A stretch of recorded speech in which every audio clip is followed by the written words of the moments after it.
Hey everyone, this is Kevin, and today I'm going to be talking to you a little bit about the process of learning a second language. Do you know what the process of learning a second language is? Do you know how the human brain functions and behaves when learning a second language and trying to speak it?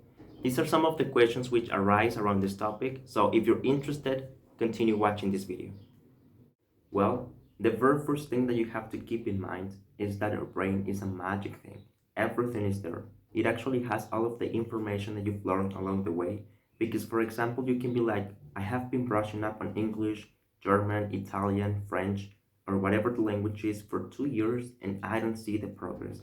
But the things that you've actually learned, grammar principles, you've learned vocabulary words, you've learned how to speak, but guess what? You haven't had practice. And that's the problem. You need to create those kind of stressful situations in order for you to be able to produce the language you're looking for, right? And probably you're asking yourself, how do I create those kind of stressful situations or real life situations? This is something that I'm going to be talking to you later. But first of all, let me tell you that behind the acquisition of every single language, there is something much bigger and magical, right? As professionals responsible for conveying the knowledge to other people, we need to take into account one important factor, which is the hybrid disciplines. Hybrid disciplines are three of them. The first one, social linguistics, historical linguistics, and computational linguistics. Let's talk about each one in detail. So let's start with the first one, social linguistics. Basically, social linguistics deals with the context, culture, and expectation that you have from your students. What do you expect from them?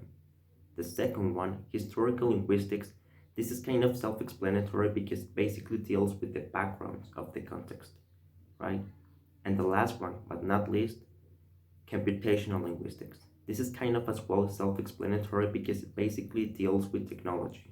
As professionals, we need to take advantage of the technological resources that we have in order for us to be able to generate that meaningful learning. So with that being said, let's try to break this down a little bit in order for you to be able to see how the first language acquisition is completely different from the second language acquisition. I want you to pay special attention to this because it actually has some little nuances between them. So let's see. Here we have a table in order for you to be able to see the differences between the first language acquisition and the second language acquisition. In the first language acquisition, we have that it's very rapid, it happens naturally, and you do it subconsciously. Whereas in the second language acquisition, we have that it takes a little bit of time. It doesn't happen as naturally as the first one, and you have to go through a conscious process in order for you to master the basics of the language.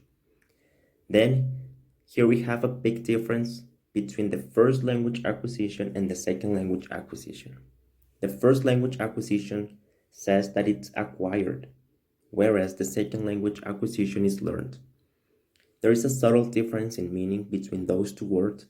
Basically, acquire means to come into possession into something, whereas learn basically means to gain experience and knowledge by doing something consciously and constantly. All right? Then here we have that the first language acquisition is completely acquired with 100% proficiency within 6 years, whereas the second language acquisition can never be learned as efficiently as the first one, though competence can be achieved. Well, the most important question is what's the most efficient teaching method or what's the best teaching method to teach and approach a second language? Well, first let me tell you that there are some teaching methods and approaches, but only few of them take into account that we have moved beyond the traditional teaching methods, acknowledging that the teaching learning process is basically the construction of meaning, which can totally be assisted by the teacher. So personally, I would say that the most efficient teaching methods are the natural approach and the situational method. I will tell you why. Well, the natural approach, I like it very much because it basically means that you're going to be learning the second language as the way you did learn your mother tongue. It doesn't care about mistakes, it doesn't care about grammar principles, it only cares and focuses on you producing the language, communicating, and it focuses on the input and comprehension. Also, it is worth mentioning that it's going to be taking place in a non-formal setting. Well, here we have the situational method. I like this method very much because it basically means that as a teacher, you have the responsibility to take your students to the next level and put them in a real life situation. This is what I told you before at the very beginning of the video. And the way you can kind of create those stressful situations or real life situations is by first learning the language technically.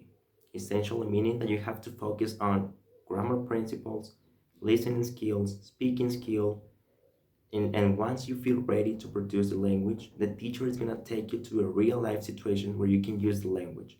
The teacher is going to tell you how to use it, when to use it, and why to use it. So basically, it doesn't mean that you're going to be learning the language theoretically, but you're going to be learning the language with practice as well, which is basically what matters. Practice makes perfect. So this is the end of the video, guys, and I hope you could grab the concept of the first language acquisition and the second language acquisition and how each one of them is different from each other, and also how the brain behaves when learning a second language. So see you the next time.